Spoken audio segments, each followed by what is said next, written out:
My name is Charlie Otero, and I am the son of Joseph and Julie Otero. I ran down the hall, went in their bedroom, and saw my mother on the bed, my father on the floor. My heart just got ripped out of my chest. My life changed instantly. Oi amigo, eu sou a Gabi, ou Cassie, e seja muito bem-vindo de volta ao meu canal. Aqui a gente fala sobre crimes reais, pessoas contraditórias, casos bizarros, arte e vlog. Então se você tem interesse em desses assuntos, já deixa seu curtir aqui e se inscreve no meu canal. Caso você queira, claro. Caso não queira, pega sua bebida, seu drink e bora conversar um pouquinho sobre o caso de hoje.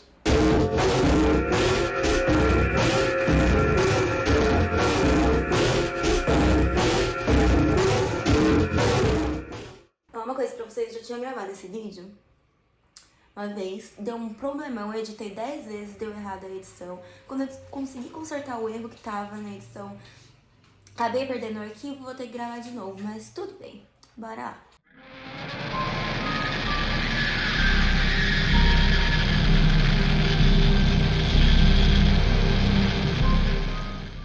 Me desculpa se tiver muito reflexo no meu óculos também. É que eu tenho que usar óculos pra ler e eu ainda não sei como resolver esse problema. Na manhã de 15 de janeiro de 1974, Josie, às 8h20 da manhã, descia para tomar café da manhã com a sua família, nem imaginando o perigo que tinha fora da casa dela, na porta dos fundos. E também nem imaginava que essa seria uma das últimas vezes, talvez a última vez, que ela veria seus parentes vivos. A Josie tinha 11 anos, como eu já disse, ela usava óculos, tinha cabelos ondulados e escuros. Ela gostava muito de escrever poesia e também se importava bastante com a sua adolescência. Ela estava acabando de entrar na adolescência, como começar a usar sutiã e essas coisas, mas ela ainda trazia consigo aquele rosto infantil. Lembrando que todas as fontes desse vídeo são da minha pesquisa desse livro aqui, que é o BTK, Máscara da Maldade, e também das minhas anotações sobre o tema que eu fiz, o resumo, conforme eu fui lendo, e pesquisas também na internet sobre o caso. Todas as referências vão estar aqui embaixo na descrição, caso alguém tenha interesse em ler, pesquisar e saber também. Ela e sua família haviam se mudado para a cidade de Wichita fazia pouquíssimos meses. A cidade tinha 260 mil habitantes. Era uma cidade que a maioria das pessoas tinham passado sua infância e sua vida nas fazendas. Então eles prezavam bastante pelo companheirismo entre os vizinhos. Então eles mantinham uma relação de confiança e até deixavam, por exemplo, as suas portas destrancadas. A cidade era um atrativo para as empresas fabricantes de aviões, porque surgiu o interesse de pegar esses jovens que cresceram na fazenda para aprenderem a fazer motores e carburadores de tratores desde o início da infância deles. Então, os costumes desses trabalhadores, as pessoas que viviam lá, foi levado para a cidade, do rural para a cidade. Eles deixavam as portas destrancadas, como eu já disse, deixavam as chaves de casa dentro do carro mesmo, eles levavam comida para os vizinhos que estavam doentes. Os pais da Josie, eles até apreciavam essa postura, e as crianças assim um pouco também, mas elas tinham um jeito mais novarquino em relação a todo esse costume. Bom, a Josie possuía 4 irmãos. Charlie, o irmão mais velho, de 15 anos. Danny, de 14 anos. Carmen, de 13 anos. E Joey, de 9 anos.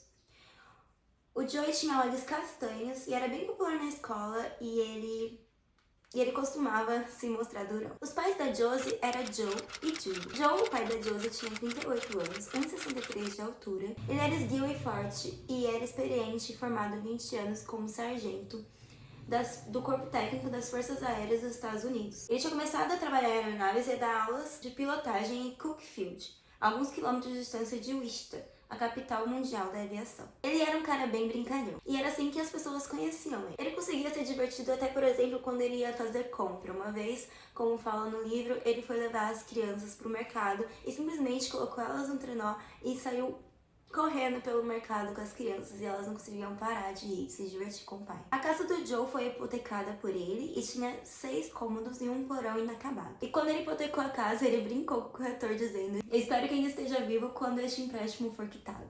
Já a Julie tinha 34 anos, ela lutava judô, costumava ensinar a prática para os seus filhos. Ela tinha um emprego numa empresa chamada Coleman, que era uma fábrica de equipamentos para acampamento, mas ela acabou sendo demitida por conta de cortes de custo. É importante dizer também que a família tinha um cachorro de estimação que se chamava Luke.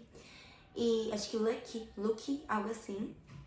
E ele não se dava bem com estranhos, então ele passava a maior parte do tempo dentro da casa com os familiares. 15 de janeiro de 1974, 8h20. Nessa manhã, Josie estava usando uma camiseta azul e descia do seu quarto para a cozinha para tomar café com a sua família. A casa dos Otero era uma casa consideravelmente pequena, então não demorava muito para fazer esse trajeto do quarto até a cozinha. A mãe da Josie estava na cozinha, ela usava um roupão azul e estava preparando café da manhã de cereal e leite para as crianças e também preparava carne enlatada e hambúrguer, lanche, para as crianças levarem para o colégio. Já o Joe, o pai, também estava na cozinha e ele estava comendo peras em conserva. A Josie, ela costumava ter a mesma altura que o pai e ambos costumavam ser um pouco maior que a mãe. Nessa manhã, Josie brinca com o Charlie, seu irmão, dizendo: "Você não me ama mais quanto os outros." E ele respondia: "Claro que não, isso não é verdade. Eu amo você quanto qualquer um da família."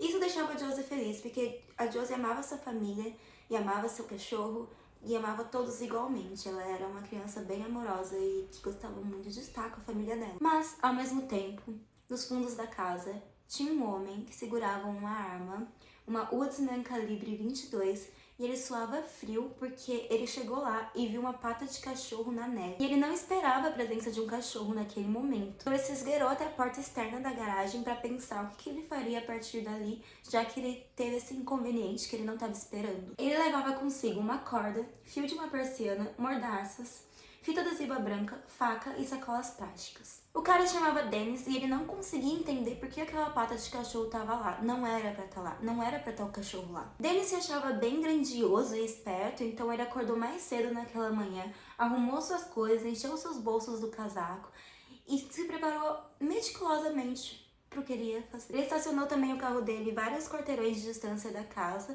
e caminhou até a casa. E ele sabia a localização exata da casa, que era na esquina noroeste da Avenida Murdoch com a Edgemoor Drive, zona leste de Worcester. Não era pro cachorro estar ali. Então ele decide assobiar, mas nenhum cachorro aparece, o que deixa ele ainda mais pensativo e confuso sobre toda essa situação. Na cozinha, agora a gente também tinha o Joey, que é o irmão mais novo, de 9 anos. Ele se vestia de uma forma bem descolada para chamar a atenção dos colegas dele, porque essa era a personalidade dele. Então ele usava uma camiseta de manga longa por cima de uma camiseta amarela, sobre uma camiseta de baixo branca, além de calças arroxeadas com os bolsos brancos e listras brancas na parte de trás. Bom, era terça-feira, os filhos brincariam com o cachorro, tomariam café da manhã, como de costume, e aí depois o pai levaria os irmãos mais velhos, Charlie, Danny e Carmen, pra escola. E depois sairiam a mãe, ele sairia pra trabalhar, ele ia trabalhar. E depois sairia a mãe e os dois filhos mais novos, a Josie e o Joe.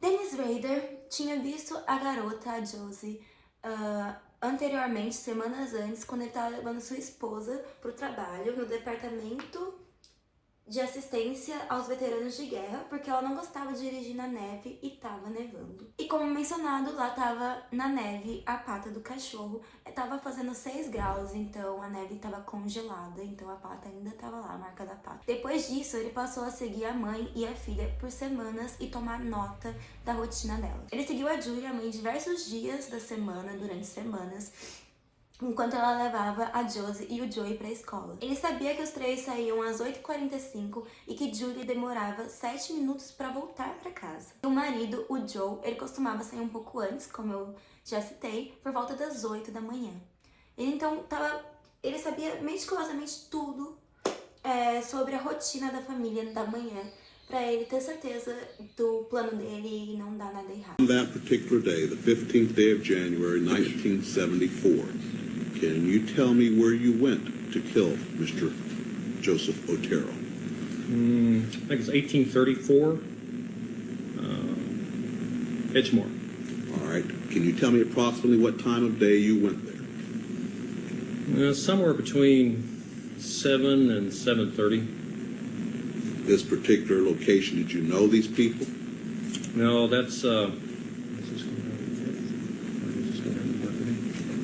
no, that was part of my, I guess my what you call fantasy.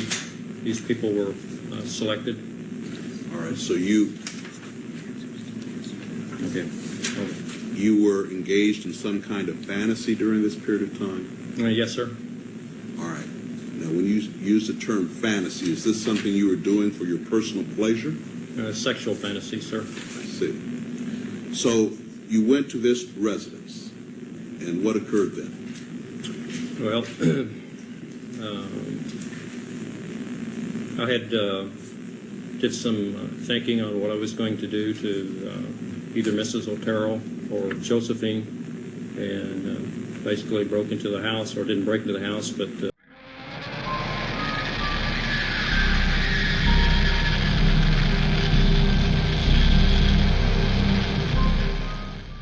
O Dennis não tinha intenção de dar de cara com o pai da família quando ele chegasse lá na casa, então ele cronometrou certinho para chegar na casa por volta das 8h20. O pai já teria saído de casa nesse horário, então estaria na casa a mãe, a Josie e o Joey, o irmão mais novo. Mas o Joey, o irmão mais novo, não importava pra ele, então pra ele não teria problema matar o garoto. Mas, como eu disse, essa não era uma terça-feira cotidiana para os Otero. Nesse dia, nessa terça-feira, eles estavam contando apenas com um carro pra família, que era a perua da mãe da Josie, a Julie, porque o pai ele tinha sofrido um acidente alguns dias antes, e ele tinha fraturado algumas costelas, então ele não estava dirigindo e ele não estava trabalhando, estava em casa. Então, resumindo, a gente tem na casa o Joey, que é o pai, a Julie, que é a mãe, a Josie, de 11 anos, e o Joey, de 8 anos. Os outros 3 filhos já tinham saído para ir para a escola. O pai levaria, mas como ele não estava conseguindo levar, eles foram, como de costume. O pai sugeriu ao Charlie a deixar a porta da garagem aberta mesmo, levantada, né? Porque logo toda essa rotina da família aconteceria e voltaria. O Dennis, na época, tinha 28 anos e era casado. Ele tinha cabelos escuros e olhos verdes. Ele gostava de pornografia e de fantasiar acordado. Agora esse vídeo começa a ficar nojento. Esse cara é nojento, sério. Esse crime, esse caso faz meu sangue ferver, tipo... O motivo da sigla SBT, que a gente vai entrar agora, não é nada agradável. Ele tinha nomeado seu próprio de Spark Big Time, ou pro português, brilhante, grande, tem. O seu ego era tão inflado que ele via a si mesmo como um agente secreto, uma sombra, um profissional, sabe? Um detetive profissional. Mas voltando ao caso, tudo que o Dennis tinha na mente naquele momento, na parte de trás da casa dos Otero, era aquela garota de cabelos escuros e que usava óculos e tinha 11 anos. A Josie. Pra ele, ela parecia sob medida pro SBT. Sério, dá náusea pensar num sujeito, num cara, num homem tão perverso e nojento quanto esse cara, só piora. Tá, mas onde tava o tal do cachorro? Por que tinha a marca da pata do cachorro na neve se não era pro cachorro tá ali? E quando ele assobiou, o cachorro não apareceu. 30 anos após esse caso, a gente vai falar sobre isso nos próximos vídeos, sobre esse caso da Máscara da Maldade. O Dennis ainda escreveria sobre isso e ainda se vangloriaria sobre esse crime que ele cometeu. E ele dizia várias verdades e mentiras que não dá exatamente para saber o que é verdade ou não, sobre ele e sobre o crime e sobre seus atos, tais como ele fantasiava sobre para matar, fazia nós de forca e enforcava cães e gatos em celeiro. Ele escolheu a família porque mulheres de ascendência hispânica o excitavam. Quando adolescente e mais tarde na Força Aérea, espiava através de persianas para observar mulheres se despindo. Invadia cercas para roubar calcinhas. Seguia mulheres enquanto faziam compras sozinhas em mercados. Planejava se esconder no banco traseiro de carros sequestrados à mão armada. Sua intenção era levá-las ao lugar onde ele e o Spark poderiam se regalar, amarrar, torturar e matar.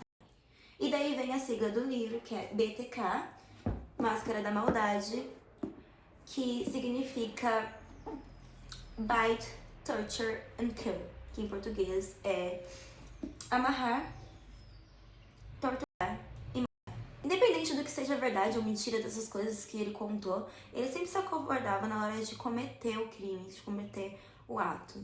Mas dessa vez não. Não importava, tinha que dar certo, porque ele se preparou tanto, decorou a rotina da família, seguiu elas por tanto tempo, dessa vez tinha que dar certo. Então ele foi até a porta dos fundos da casa dos Otero, estendeu a mão para abrir a porta. mas a porta estava trancada. Então, ele pegou a sua faca e cortou o fio do telefone que tinha na parede. E de repente, ele conseguiu ouvir a porta dos fundos se abrindo. Era um menino pequeno que saía pela porta. Ele sacou a arma e mirou pro garoto e então, logo quando ele fez isso, o cachorro começou a latir, já que ele não gostava de estranhos e ele não sabia quem era esse homem que estava ali. Toda a situação começou a ficar muito caótica e o cachorro latia sem parar. E o deles começou a suar frio mais ainda e ficar nervoso. Mas mesmo assim, ele empurra a criança para dentro da casa e tem uma surpresa. Joe, o pai da família, estava em casa. And basically broke into the house, or didn't break into the house, but when they came out of the house, I came in and confronted the family, and then we went from there. All right. Had you planned this beforehand? To some degree, yes. After I got in the house, I lost control of it, but it was, you know, in the back of my mind, I had some ideas what I was going to do, but I basically panicked that first day. So Beforehand, did you know who was there in the house? I thought Mrs. Otero and the two kids, the two younger kids were in the house. I didn't realize Mr. Otero was going to be there. All right. How did you get into the house, Mr. Lee? I came through the back door, cut the phone lines, waited at the back door, had reservations about even going or just walking away, but pretty soon the door opened and I was in. All right. So the door opened. Was it open for you, or did someone? I think one of the kids, I think the junior, or not junior, yes, the younger, Joseph opened the door. He probably let the dog out because the dog was in the house at that time. All right. When you went into the house, what happened then? Well, I confronted the family, pulled a pistol, confronted Mr. Otero, and asked him to, you know, that I was there to, basically, I was wanted to get the car. I was hungry, food, I was wanted, and asked him to lie down in the living room.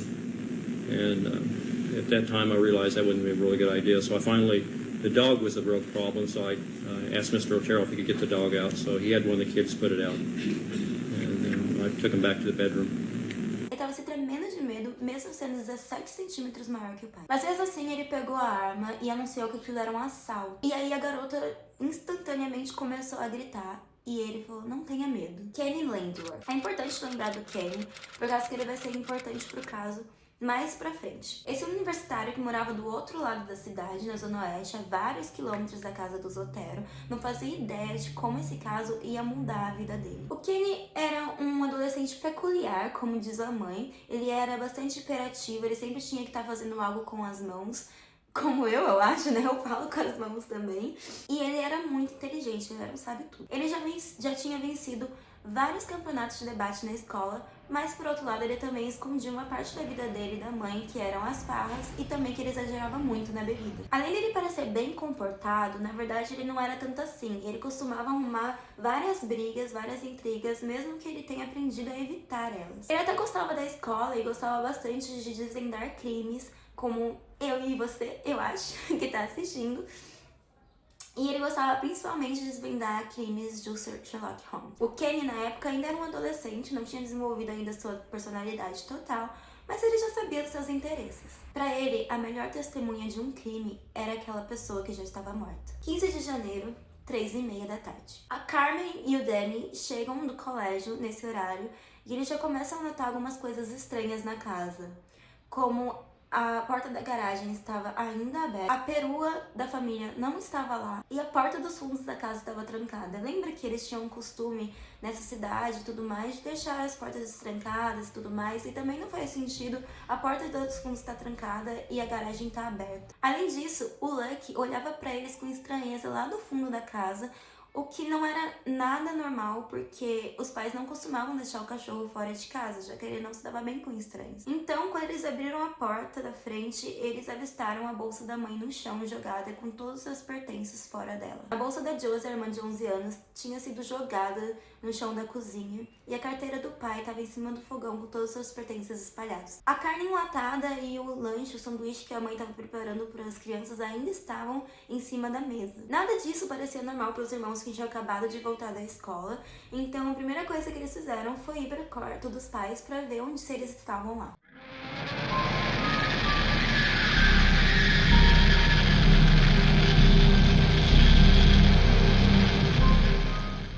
Eles estavam com as mãos amarradas nas costas e eles já estavam frios e rígidos ao toque. Nesse momento, o Charlie, o irmão mais velho, também estava voltando para casa depois de uma semana estressante de provas. No caminho, é dito que ele viu um folheto de religioso que dizia: você precisa de Deus na sua vida. Mas ele ignorou esse folheto porque a mãe dele já tinha ensinado tudo que ele precisava sobre religião. Então, quando ele chega na casa, ele avista o cachorro fora da casa e todas as outras coisas estranhas que eu citei, que os outros irmãos também viram. O Charlie até pensa em fazer uma brincadeira com a mãe dele sobre ela ser esquecida e deixar a porta da garagem levantada e o cachorro pra fora e tudo mais. Mas, nesse instante, ele escuta gritos vindo de dentro da casa. Era Danny e Carmen gritando por ele. Então, imediatamente, ele já saiu correndo pra cozinha, pegou uma faca e uma régua métrica que ele ficou batendo na parede até ela se estilhaçar toda e gritou pra casa inteira ouvir: seja lá quem esteja nessa casa, você está morto. Mas ninguém respondeu. O telefone estava mudo, então Charlie imediatamente correu para casa do vizinho para buscar ajuda. Os policiais Robert Bula e Jim Lindeberg chegaram ao número 103 da North Edgemoor às 3h42. E Charlie imediatamente já corre até os policiais e conta para ele que seus dois irmãos tinham encontrado dentro da casa. Seus pais amarrados, apagados, sem consciência. Os policiais então prontamente ordenam que as crianças fiquem lá de fora da casa enquanto eles entram para averiguar qual era a situação. Então os policiais prontamente entram na casa, veem toda a situação, as bolsas, a carteira, tudo mais, e eles abrem a porta do quarto dos pais e veem o que ninguém queria ver na real. Um homem jazia morto no chão, uma mulher estava deitada na cama com as pernas nuas dobradas e pendendo pela beirada e um risco de sangue seco escorria pelo seu nariz. A corda que havia sido usada em volta do pescoço da mulher havia sido cortada e mais tarde os policiais descobririam que a corda foi cortada, na verdade, pela filha, a Carmen, numa tentativa desesperada de tentar reviver a mãe. Então ela usou um cortador de unha para cortar a corda. Então foi passado um rádio para a central a partir do policial Bula, duas vítimas de suposto homicídio. Quando eles saíram da residência, os policiais perceberam que as crianças estavam super fora de si, desesperadas, e eles falaram para os policiais que eles tinham mais dois irmãos que ainda não haviam voltado da escola. E eles falaram que eles não queriam que os policiais deixassem os seus irmãos verem toda aquela cena. A perua da família, que era uma Oldsmobile Vista Cruiser 1966 marrom, estava desaparecida. Mais policiais e investigadores começaram a chegar na casa e os policiais até chegaram a perguntar para as crianças se eles achavam que seria possível que os pais dele teriam cometido aquilo que eles viram dentro da casa. E eu não consigo imaginar qual foi a reação, qual foi a sensação, o sentimento, o que as crianças estavam pensando quando elas escutaram isso e tiveram que pensar nisso e toda a situação. O Charlie, o irmão mais velho, ele só continuava a pedir para que não deixassem os dois irmãos mais novos, a Josie e o Joey, vissem toda essa situação. Então foi decidido afastar as crianças da casa e um detetive, o Ray Floyd, puxou eles de lado e contou que os irmãos também estavam dentro da casa. Jack Brooks. O Bruce ele tinha uma estrutura elevada e uma postura bem confiante. Era o tenente-coronel que supervisionava os investigadores dos departamentos de narcóticos e homicídios. E naquela tarde de terça-feira o telefone tocou.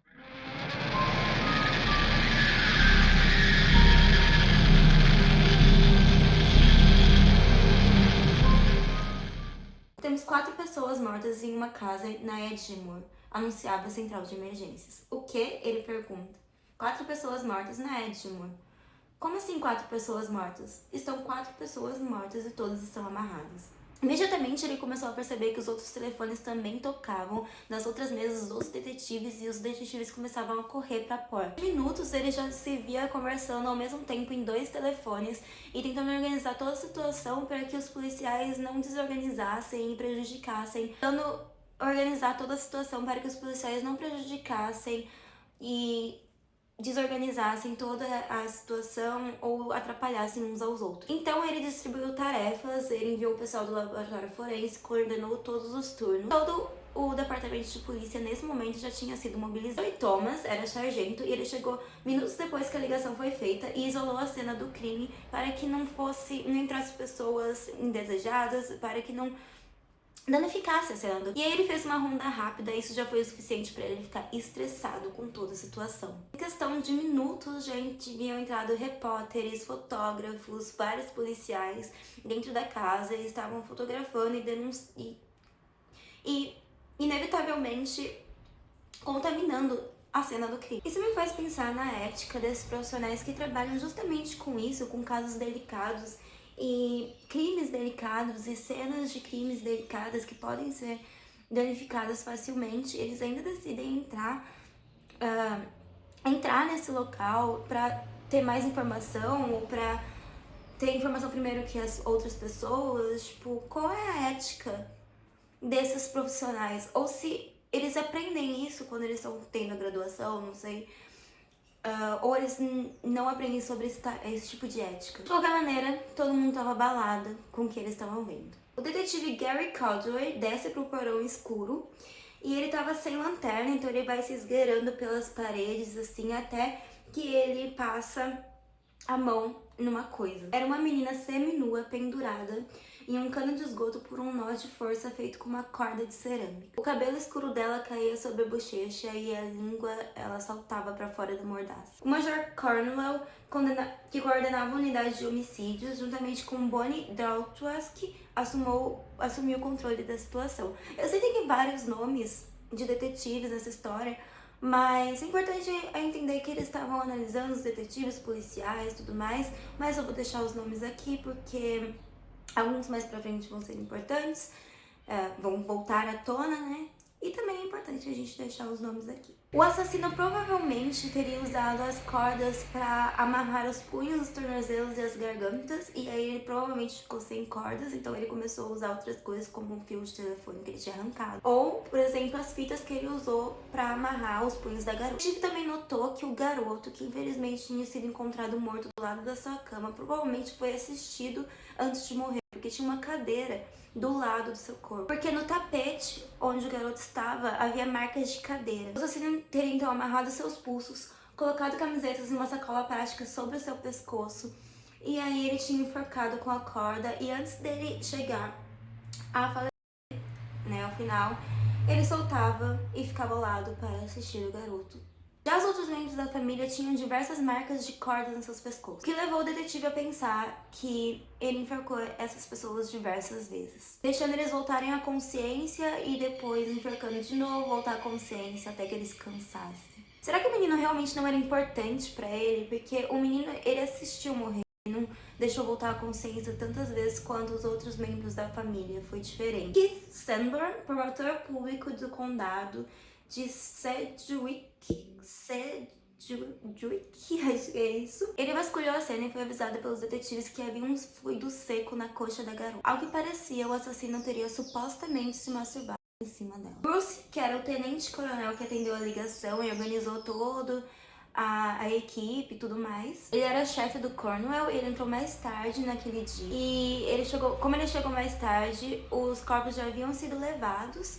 E ele passou por todos aqueles repórteres que estavam lá correndo, frenéticos, querendo saber o que estava acontecendo e tudo mais, naquele frio, porque estava muito frio aquele dia. Quando elas estavam saindo, indo pra van, quando os corpos foram levados, e tudo que ele conseguia pensar é como a cidade ficaria abalada com toda a situação. Mas me diz você, o que você acha de gravar, fotografar esses momentos assim mais graves, mais cruciais, mais impactantes? Mesmo que o tenente Bruce falasse para os outros policiais e os detetives irem para casa descansar, porque tinha sido um dia longo e cansativo, eles continuavam querendo ficar lá e ajudar. Caldwell e John Watsky, eles se ofereceram para passar a madrugada toda na casa, caso o assassino voltasse, eles poderiam ver ele. Mas tudo que eles viram foram curiosos passando na frente e repórter. Os relatos. Um vizinho da família chegou a dizer ao policial Cannon que tinha visto um homem alto, branco, robusto, usando um casaco escuro do lado de fora da casa do Zotero por volta das 8h45. Já outras pessoas disseram que o homem era mais baixo, de mais ou menos 1,60 de altura. Disseram que tinha uma cabeleira preta e pele morena. Os repórteres então suspeitaram que o assassino poderia ser do Oriente Médio. Uma outra pessoa afirma ter visto um homem de cabelos escuros dirigindo a perua do Zotero por volta das 10h30 daquela manhã. O sujeito apresentava ter descendência hispânica. Na verdade, ele se parecia bastante com Joe Otero, o pai da família, só que com bigode fino. Em 800 metros da casa, eles conseguiram encontrar a perua da família. Estava no estacionamento de um supermercado e pela posição do banco, a pessoa que estava dirigindo parecia ser baixa. Bedroom. You took who back to the bedroom? The family, the bedroom, the 4 members. All right, what happened then? At that time, I tied him up. While still holding him at gunpoint? Well, in between tying and yes. Yeah. All right, after you tied them up, what occurred? Well, they started complaining about being tied up, and I re-loosened the bonds a couple of times. Tried to make Mr. Otero as comfortable as I could. Apparently had a cracked rib from a car accident, so I had him put a pillow down for his head. Had he put I think he Parker or a coat underneath him. They talked to me about giving the car and whatever money. I guess they didn't have very much money, and there I realized that I didn't have a mask on or anything. They already could ID me, and made a decision to go ahead and put him down, I guess, or strangle him. All right, what did you do to Joseph Otero Sr.? Joseph Otero? Yeah, Okay. Joseph Otero Sr., Mr. Otero, the father. I put a plastic bag over his head and then some cords and then tightened it. This was in the bedroom. Yes, sir. Did he, in fact, suffocate and die as a result of this? Not right away. No, sir, he didn't. What happened? Well, after that, I did Mrs. Otero. I had never strangled anyone before, so I really didn't know how much pressure you had to put on a person or how long it would take. But Was she also tied up there in the yes, bedroom? yeah, both her hands and their feet were tied up. She was on the bed. Where were the children? Josephine was on the bed and Junior was on the floor this time. So we're talking first of all about Joseph Otero. So you'd put the bag over his head and tied it, and he did not die right away. Can you tell me what happened in regards to Joseph? He moved over real quick like, and I think tore a hole in the bag, and I could tell that he was having some problems there. But at that time, the whole family just went panicked on me, so I worked pretty quick. I got What did Mrs. you worked pretty quick. Well, What I mean, did you do? I strangled Mrs. Otero, and she went out, or passed out. I thought she was dead. She passed out. Then I strangled Josephine. She passed out, or I thought she was dead. And then I went over and put a bag on Junior's head, and then if I remember right, Mrs. Otero came back. She came back and. Sir, let me ask you about Joseph Otero Sr. You Senior? indicated he had torn a hole in the bag. And what did you do with him then? I put another bag over it, or either that or if I recollect, I think I put either a cloth or a T-shirt or something over his head, and then another bag, and then tighten it down. Did he subsequently die? Well, yes. I didn't just stay there and watch him. Then I was moving around the room. But All right, so you indicated you strangled Mrs. Otero after you had done this, is that correct? now I went back and strangled her again, and that finally killed her at that time. So then, Okay. or did you go First back? of all, Mr. Otero was strangled, or a bag put over his head and strangled. Then I thought he was going down, and I went over and strangled Mrs. Otero. I thought she was down. Then I strangled Josephine while she was down, and then I went over to Junior and put the bag on his head. After that, Mrs. Otero woke back up, and she was pretty upset and what's going on. So I came back, and at that point in time, strangled her for a death strangle at that time. With your hands or what? No, with a cord, with a rope. And she asked me to save her son, so I actually had taken the bag off, and then I was really upset at that point in time. So basically, when Mr. Otero was down, Mrs. Otero was down, I went ahead and took Junior, I put another bag over his head and took him to the other bedroom at that time. What did you do then? Put a bag over his head, I put a cloth over his head, a T-shirt and a bag so he couldn't tear a hole in it. And he subsequently died from that. And then when I went back, Josephine had woke back up. What did you do then? And I took her to the basement and eventually hung her. All right, you hung her in the basement? Yes, sir. All right, did you do anything else at that time? Yes, I had some sexual fantasies. But that was after she was hung. All right. What did you do then? Went through the house, kind of cleaned it up. It's called the right-hand rule. You go from room to room. Picked everything up. I think I took Mr. Otero's watch. I guess I took a radio. I forgot about that, but apparently I took a radio. Why did you take these things? I don't know. I have no idea. Just What happened then? got the keys to the car. In fact, I had the keys, I think, earlier before that because I wanted to make sure I had a way of getting out of the house. And clean the house up a little bit, make sure everything's packed up, and left through the front door. And they went over to their car and then drove over to Dylan's, left the car there, and then eventually walked back to my car. Outra característica do assassino é que ele usava bastante uma variedade bem grande de nós, como nós de volta, nós simples, nós corrediços, nós direitos, nós de mão, nós de sangue, e era tantos nós que os detetives tiveram que tirar cópias de livros para conseguir identificar esses nós e estudar eles melhores. Então, para Bruce, o assassino poderia ser um marinheiro. Como e outros detetives passaram dias e dias nas suas salas procurando mais provas, tentando desvendar esse crime. Durante a necrópsia foi encontrada hematomas no rosto de Julie, a mãe, e supostamente ela foi espancada antes de morrer. Em Joey foi encontrada marcas de capilares rompidos no pescoço e no rosto. E ele foi morto por asfixia. Josie tinha apenas 52 quilos, tinha um nó de forca amarrado nas mãos para trás. Suas coxas e joelhos estavam todas entrelaçadas com um fio e até a cintura. Confirmado que o fluido que foi encontrado na coxa da menina era esperma. Mas assim, gente, eu vi também, nesse caso, que o BTK, ele não se masturbava quando ele cometia esses crimes.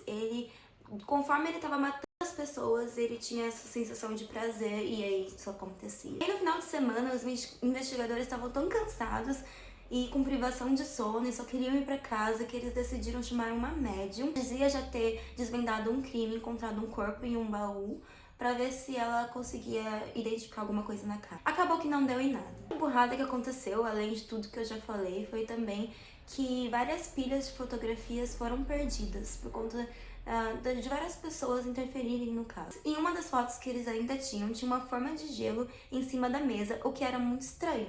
E aí eles começaram a se perguntar como que isso seria possível. Porque o assassino, ele tinha atacado antes da 9 e aumentou o aquecimento da casa antes de sair. E as testemunhas viram o carro do Otero na rua por causa das 10h30. O fotógrafo da polícia só chegou 6 horas da tarde. Estranho, mas também estava bem fácil de desvendar. Algum policial que entrou na casa preparou um suco para ele mesmo, uma bebida para ele mesmo e utilizou o gelo. As investigações continuaram e os jornais locais faziam cobertura de tudo que eles conseguiam. E aí algumas características da família foi vindo à tona, como a Josie e o Joey eram alunos exemplares. O Joe e a Julie assinaram uma hipoteca de $16.850 para adquirir sua casa em estilo de fazenda. E os assassinatos indicavam algum tipo de fetiche. A foto que era utilizada na cobertura de imprensa era um fio com nó usado pelo assassino. Já o jornal mostrava quais lugares da casa os corpos foram encontrados. Um desenho da Josie pendurada no cano. Lembra do Kenny que eu falei, aquele universitário que morava do outro lado da cidade? Então, por mais que ele gostasse de true crime, esse caso não impressionou tanto ele. O assassinato do Otero aconteceu na zona leste de Wichita e ele morava na zona oeste. Wichita era uma cidade separada por um rio. A zona oeste era mais operária e a zona leste era mais elitizada. Então, embora ele sonhasse em entrar para o FBI, e seus pais teriam falado pra ele sobre o crime, ele acabou não dando muita atenção. Só quando seu tio falou que se ele realmente quisesse entrar pro FBI, ele teria que saber de contabilidade. Então ele ensinou contabilidade nessa grade da faculdade, a Faculdade Estadual de Wichita. Ele também tinha outras distrações, como garotas, bebidas, muita bebida. Ele jogava sinuca e pebolim num bar da Zona Oeste, que chamava English Pub. Ele perguntava, o pub já era perigoso demais pra ele ir lá da Zona Oeste. Será que o Otero realmente valeria a pena? O livro também fala que tinha um valentão que era a única pessoa que ele não arrumava briga e tudo mais, baixava a voz e tinha medo, que era o tal do James Ed velho. A gente vai ficando por aqui com a primeira parte do caso de Máscara da Maldade do Dennis. É um caso bem interessante de se estudar. Vou falar sobre esse assassino por casos, basicamente, então vou ter várias outras partes dos crimes dele. Esse foi o do Otero. Eu espero que vocês tenham gostado desse tipo de vídeo. Se você gostou, não esquece de curtir e se inscrever se você quiser, vai me ajudar bastante. Comenta aí embaixo o que você achou, se tá gostando desse tipo de vídeo. Logo logo vem vídeo de arte aqui no canal. É isso, talvez esteja um pouco escuro esse final, porque eu tive que esperar um pouco para eu terminar de gravar o vídeo. Muito obrigada por ter assistido até aqui se você chegou, e até a próxima.